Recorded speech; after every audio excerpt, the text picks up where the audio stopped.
Movie के starting scene में एक लड़का दिखाया जाता है जिसका नाम होता है लाइट। उस वक्त लाइट अपने स्कूल में होता है। तब अचानक ही वेदर चेंज हो जाता है, हवाएं चलने लगती हैं और आसमान से एक बुक जमीन पर आकर गिरती है। वो बुक लाइट को मिल जाती है। लाइट उसे चेक करता है और फिर अपने पास रख लेता है। यहाँ पर हम ये जान पाते हैं कि ये कोई आम बुक नहीं थी, बल्कि ये एक एंशिएंट बुक थी। तभी वहाँ पर बारिश भी होने लगती है। अंदर जाते हुए लाइट देखता है कि स्कूल का एक नॉटी लड़का दूसरे लड़के को परेशान कर रहा है और लाइट उस लड़के को ऐसा करने से मना करता है, जबकि बदले में वो लड़का लाइट को पंच मारता है। लाइट के साथ साथ उसका बैग भी जमीन पर गिर जाता है। एक टीचर को लाइट के बैग से दूसरे स्टूडेंट्स के होमवर्क मिल जाते हैं। यहाँ पर लाइट का ये सीक्रेट रिवील हो जाता है कि वो दूसरे स्टूडेंट्स के होमवर्क करता है। इस बात की वजह से लाइट को प्रिंसिपल के पास भेजा जाता है। पनिशमेंट देने के लिए लाइट को अकेला ही एक रूम में रखा जाता है। जब वो अकेला बैठा होता है तो उसे वो एंशिएंट बुक याद आ जाती है। फिर वो उस बुक को रीड करने लगता है और ये कोई सिंपल बुक नहीं थी, बल्कि रूल से भरी हुई थी। यानी इस बुक को रखने के भी असूल थे। ये बुक सदियों पुरानी थी। इस बुक को पाकर लाइट को काफी अजीब फील होता है। जब वो इस बुक को एग्जामिन कर रहा होता है तब वहाँ पर अजीब चीजें होना शुरू हो जाती हैं। वहाँ पर लाइट एक अजीब चीज को नोटिस करता है जो इंसान नहीं था बिल्कुल भी, बल्कि वो एक क्रिएचर था। उसकी बॉडी की स्किन नोकदार थी और वो काफी डरावना और क्रीपी लुक दे रहा था। लाइट उसे देखकर बहुत ज्यादा डर जाता है, लेकिन बाद में उसे सारी बात समझ में आ जाती है कि ये कोई क्रिएचर नहीं बल्कि एंजल ऑफ डेथ है, यानी मौत का फरिश्ता। और ये एंजल ऑफ डेथ इस बुक का गार्डियन है। एंजल ऑफ डेथ लाइट को इस बुक की रियलिटी बताता है कि ये क्या क्या कर सकती है। इस बुक में कुछ स्पेसिफिक नोट्स हैं जिन्हें डेथ नोट्स कहा गया है। जिस इंसान के पास ये बुक होती है वही इसका ऑनर होता है, यानी उस वक्त इस बुक का ऑनर लाइट था। इस बुक की बड़ी बात यह है कि इसके डेथ नोट्स पर जिसका भी नाम लिखा जाएगा वो मर जाएगा। बुक का मालिक किसी को भी अपनी पसंद के तरीके से मार सकता है। लाइक वो कोई भी तरीका चूज करके बुक में राइट कर दे तो मरने वाला सेम उसी मेथड उसी पैटर्न से ही मरेगा। लेकिन ऐसा करने के लिए ऑनर को कुछ रूल्स को फॉलो करना होगा। लाइट फिलहाल तो इस बात पर बिलीव नहीं करता। बुक के साथ जो एंजल ऑफ डेथ होता है वो सिर्फ उसी इंसान को नजर आता है जो बुक का ऑनर होता है उस वक्त। अब एंजल ऑफ डेथ लाइट को बताता है कि 7 दिन में उसने इस बुक में एक नाम तो जरूर लिखना है, और अगर उसने ऐसा ना किया और किसी का भी नाम इस बुक में ना लिखा तो ये बुक किसी और के पास चली जाएगी। किसी का भी नाम बुक में लिखने की शर्त ये है कि ऑनर को उस पर्सन का ओरिजिनल नेम और फेस जरूर याद होने चाहिए, और मौत का कोई एक तरीका लिखा जाएगा जो एक्चुअल में होता है। एंजल ऑफ डेथ लाइट को कहता है कि तुम्हें जरूर इस बुक को आजमाना चाहिए। तभी लाइट विंडो से उस नोटी लड़के को देखता है जो उस वक्त भी किसी को परेशान कर रहा होता है और उसने लाइट को भी मारा था। एंजल ऑफ डेथ की बात मानकर लाइट उस बुक में उसी लड़के का नाम राइट कर देता है और उस लड़के की मौत का वो ये तरीका लिखता है कि उसका सर क्रश होगा। फिर हम बाहर का नजारा देखते हैं जो कि अचानक से बदल जाता है। 2 गाड़ियां आपस में टकरा जाती हैं और एक गाड़ी में लोहे की लेडर्स पड़ी हुई थी, जिससे सच में उस लड़के का सर क्रश हो जाता है। लाइट समेत सब लोग ये देखकर काफी हैरान रह जाते हैं। ये सब कुछ देखकर अब लाइट को भी यकीन आ गया था कि जो कुछ भी उसे एंजल ऑफ डेथ ने बताया है वो सच है। इसी वजह से लाइट काफी डर जाता है। एंजल ऑफ डेथ लाइट को बताता है कि तुम इस बुक की मदद से बहुत कुछ कर सकते हो, लेकिन अगर तुम इस बुक को लेना नहीं चाहते तो मैं इसका मालिक किसी और को बना दूंगा। इसके बाद लाइट अपने घर वापस आ जाता है। घर में हम लाइट के फादर को देखते हैं जो कि एक डिटेक्टिव थे। फिर हमें दिखाया जाता है कि कुछ साल पहले एक क्रिमिनल ने लाइट की मदर का मर्डर कर दिया था, लेकिन वो क्रिमिनल सबूत ना होने की वजह से खुला घूम रहा था। इस बात की वजह से दोनों बाप बेटे के रिलेशन भी कुछ खास नहीं थे।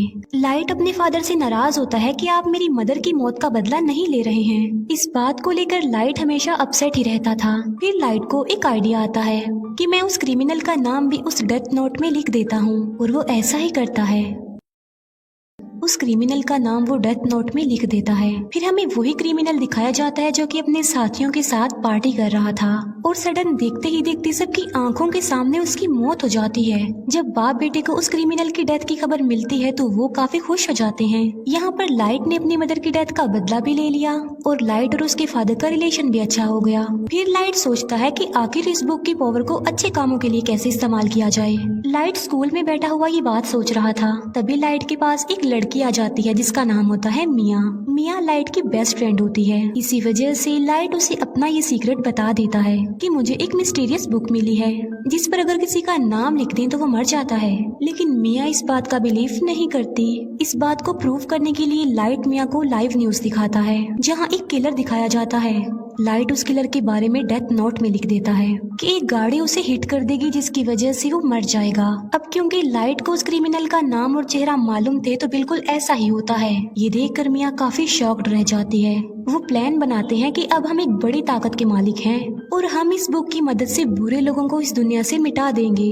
बुरे लोग यानी क्रिमिनल्स, किलर्स और इसी तरह के खतरनाक लोग। अब ऐसा करने के लिए उन्हें नाम और चेहरे इजीली इंटरनेट से मिल सकते थे, इसीलिए वो बुरे लोगों के नामों की एक लिस्ट बना लेते हैं और बुरे लोग आहिस्ता आहिस्ता मरने भी लगते हैं। यहाँ पर हम ये भी जान पाते हैं कि बुक का ऑनर मरने वाले पर अपना कंट्रोल भी कर सकता है। लाइट ने अपने लिए एक नाम चुना था और वो था कीरा, यानी जब भी कोई मरता था तो वहाँ पर लाइट कीरा लिख देता था ताकि बुरे लोगों में इस नाम की दहशत फैल जाए और वो गलत काम छोड़ दें कि अब सब क्रिमिनल्स और बुरे लोगों को मारने वाला कीरा आ गया है। और देखते ही देखते पूरी दुनिया में ये खबर वायरल हो जाती है कि कीरा नाम का कोई सीरियल किलर आ गया है जो सबको मारता जा रहा है। और कुछ लोग तो कीरा को सपोर्ट भी कर रहे थे कि ऐसे कम से कम दुनिया से बुरे लोग तो खत्म होंगे। अब क्योंकि था तो वो किलर ही, तो पुलिस उसे ढूंढना चाहती थी। अब क्योंकि कोई भी सबूत लाइट के खिलाफ नहीं था तो उस तक पहुंचना इम्पॉसिबल था। फिर एक इंटेलिजेंट डिटेक्टिव को इस केस के लिए हायर किया जाता है। इस डिटेक्टिव का नाम होता है एल, जो कि काफी स्मार्ट था, जो कि अपने फेस को हमेशा कवर रखता था और उसका ओरिजिनल नेम भी कोई भी नहीं जानता था। लाइट और मिया अपनी लाइफ में काफी खुश थे और 400 से ज्यादा लोगों को मार चुके थे। एल एक कॉन्फ्रेंस में अनाउंस करता है कि कीरा सबके सामने आ जाओ। एल क्योंकि काफी स्मार्ट था तो वो इस केस को स्टार्ट से ही देखता है। अब क्योंकि लाइट के फादर भी एक डिटेक्टिव थे तो एल उन्हें भी अपने साथ ही मिला लेता है ताकि वो जल्द से जल्द कीरा तक पहुंच जाएं। लाइट और मिया काफी वरिड हो जाते हैं क्योंकि उन्होंने कभी ये नहीं सोचा था कि उन्हें पकड़ने की साजिश भी की जाएगी, क्योंकि अभी तक तो वो मजे में थे। लेकिन एल की एंट्री ने उनकी टेंशन को बढ़ा दिया। लाइट अपने फादर से पूछता है कि अगर कीरा को पकड़ लिया तो उसके साथ क्या किया जाएगा। लाइट के फादर कहते हैं कि आधे लोग कहेंगे कि कीरा को फांसी की सजा होनी चाहिए, जबकि आधे लोग कहेंगे कि आखिर इसने ये सब कुछ कैसे किया, इस बात पर रिसर्च की जाए। ये सुनकर लाइट की टेंशन और ज्यादा बढ़ जाती है। फिर ये सारी बात वो मिया को भी बताता है और उसे कहता है कि अब हमें ये सब कुछ स्टॉप कर देना चाहिए, क्योंकि एल के शक के दायरे में बहुत सारे लोग थे जिनमें लाइट भी शामिल था, क्योंकि वो अपने फादर के डाटा को इजीली एक्सेस कर सकता था। इसीलिए एल एक एजेंट को लाइट के पीछे लगा देता है ताकि वो लाइट की एक्टिविटीज पर नजर रख सके। जब लाइट को इस बात का रियलाइज होता है तो वो खुद को नॉर्मल रखता है। बुक में लाइट का इंटरेस्ट कम होता देखकर मिया को बुरा लग जाता है, क्योंकि ये सब करके मिया काफी इंजॉय कर रही थी। लाइट और मिया के लिए उनके रास्ते का पत्थर एल बन गया था, लेकिन वो चाह कर भी एल को नहीं मार सकते थे, क्योंकि ना तो वो लोग उसका ओरिजिनल नेम जानते थे और ना ही उन्होंने कभी उसकी शक्ल देखी थी, जो कि बुक का रूल भी था। लाइट और मिया इस बात पर डिस्कस कर रहे होते हैं कि इस बुक में उन सारे एजेंट्स के नाम राइट करने चाहिए जो कीरा को ढूंढ रहे हैं, ताकि बाकी डिटेक्टिव्स कीरा से डर जाएं और मजबूरन उन्हें इस केस को बंद करना पड़े। ये सब कुछ मिया करना चाहती थी, लेकिन लाइट ऐसा कुछ भी नहीं करना चाहता था, क्योंकि वो इनोसेंट लोगों की जान लेना नहीं चाहता था। इसीलिए मिया को भी लाइट की ये बात माननी पड़ती है और उस पर एग्री करती है। दूसरी तरफ एल को ये भी पता चल जाता है कि कीरा ने सिर्फ उन लोगों को अपना विक्टिम बनाया है जिन लोगों को टीवी पर दिखाया गया है, और कीरा उन लोगों को नहीं मार सकता जिसका फेस और नाम वो नहीं जानता। अब उस पर शक ना आए इसीलिए लाइट डिसाइड करता है कि वो कुछ दिन लोगों को नहीं मारेगा। लेकिन सडन एक इंसिडेंट हो जाता है। वो सारे एजेंट्स बिल्डिंग से कूदकर सुसाइड कर लेते हैं, जो कि इस केस में शामिल थे और कीरा को ढूंढ रहे थे। लेकिन ये नाम तो लाइट ने नहीं लिखे थे, तो फिर ये नाम किसने लिखे थे? यहाँ से सिचुएशन खराब हो जाती है, क्योंकि अब तक सिर्फ कीरा बुरे लोगों को ही मारता आ रहा था। सब उसे हीरो समझ रहे थे, मगर अब तो उसने पुलिस को भी मार दिया। इसीलिए अब वो हीरो नहीं बल्कि खतरा बन गया जो किसी को भी मार सकता है। इस बात को लेकर लाइट काफी वरिड हो जाता है। वो एंजल ऑफ डेथ से पूछता है कि क्या ये सब कुछ तुमने किया? तब एंजल ऑफ डेथ कहता है कि ये नाम किसी और ने लिखे हैं, क्योंकि ये काम मैं नहीं कर सकता।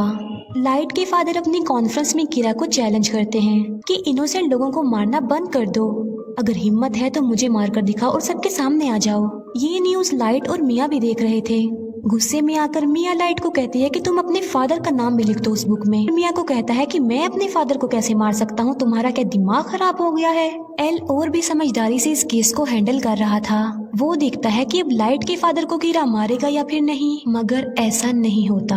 अब क्योंकि लाइट के फादर नहीं मरते, जिसे एल का जो शक लाइट पर था अब वो यकीन में बदल जाता है, क्योंकि आखिर वो भी तो एक डिटेक्टिव ही हैं जो इस केस को हैंडल कर रहे हैं, मगर कीरा ने उन्हें नहीं मारा। यानी कीरा कोई और नहीं बल्कि लाइट ही है। इसीलिए रात को एल लाइट से मिलता है और उसे उगलवाने की कोशिश करता है कि तुम ही कीरा हो। एल लाइट से काफी क्वेश्चंस भी करता है और उसे अपना फेस भी दिखा देता है और कहता है कि ये सब कुछ करना अब बंद कर दो। लाइट उसकी बातों को इग्नोर करके वहाँ से चला जाता है। अब खतरा उसके सर पर ही था।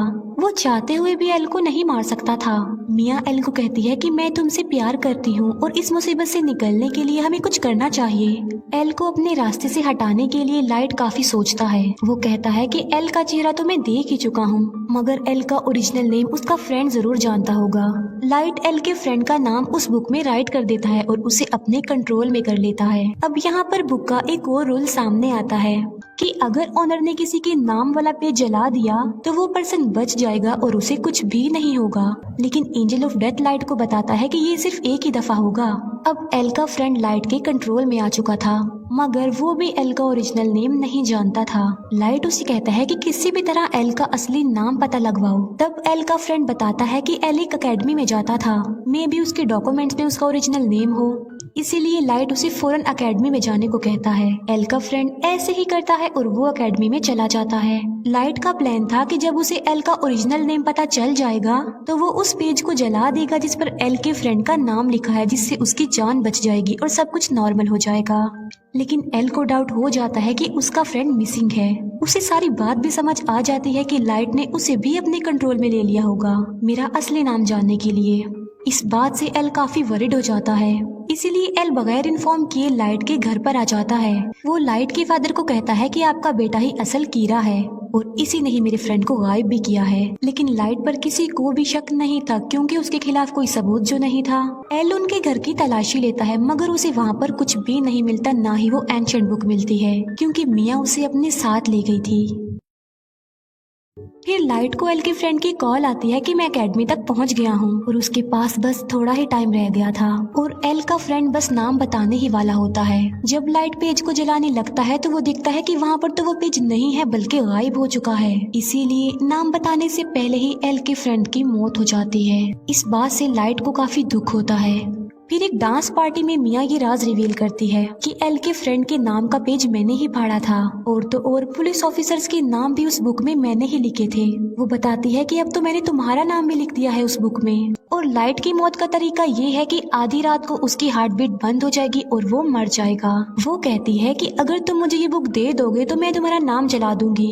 यानी मिया ने बुक हासिल करने के लिए लाइट को अपने प्यार के ट्रैप में फंसाया। जब एल को अपने फ्रेंड की डेथ का पता चलता है तो वो लाइट के पीछे पड़ जाता है। एल फिर लाइट को पकड़ ही लेता है, मगर एल वहाँ खड़े एक शेफ को कहता है कि ये कीरा है, मेरी हेल्प करो इसे पकड़ने में। लेकिन वो शेफ एल को ही बेहोश कर देता है क्योंकि वो कीरा का सपोर्टर जो था। भागते भागते लाइट मिया को भी अपने साथ ले जाता है और वो दोनों एक झूले में आ जाते हैं। दोनों ऊपर ही फंस जाते हैं और इतनी ही देर में वहाँ पर पुलिस भी आ जाती है। लाइट मिया को कहता है कि अगर तुम मुझसे प्यार करती हो तो इस बुक को तुम टच भी नहीं करोगी, हम एक होकर सब कुछ नॉर्मल कर देंगे। लेकिन मिया लालची थी तो वो उसकी बात नहीं मानती। वो उस बुक को लाइट से स्नैच कर लेती है।